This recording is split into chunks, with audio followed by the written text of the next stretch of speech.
అందరి కోరికలు తీరడానికి ఒకే ఒక్క ఉపాయం ఏది అంటే శివాభిషేకమే. అందుకే మీరు చూడండి, లోకంలో ఏ ప్రక్రియ కానివ్వండి, ఏ కష్టం కానివ్వండి, ఏ శుభం కానివ్వండి, ఏ భీతి కానివ్వండి, ఏ సమయం కానివ్వండి, ఏ దేశం కానివ్వండి, మనుషులు తమకు ఆపదలు వచ్చినా సుఖాలు వచ్చినా వెంటనే అభ్యున్నతి కొరకు కానీ భయరాహిత్యము కొరకు కానీ చేసేటటువంటి ఏకైక కార్యం ఏది అంటే రుద్రాభిషేకం.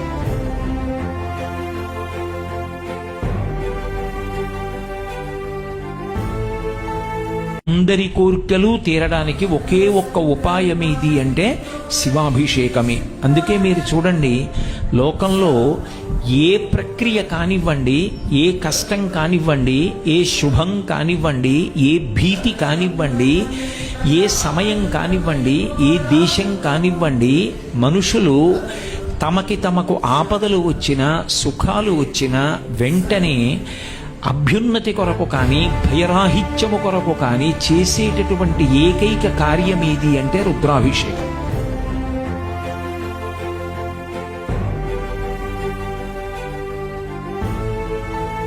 అందరి కోరికలు తీరడానికి ఒకే ఒక్క ఉపాయం ఏది అంటే శివాభిషేకమే. అందుకే మీరు చూడండి, లోకంలో ఏ ప్రక్రియ కానివ్వండి, ఏ కష్టం కానివ్వండి, ఏ శుభం కానివ్వండి,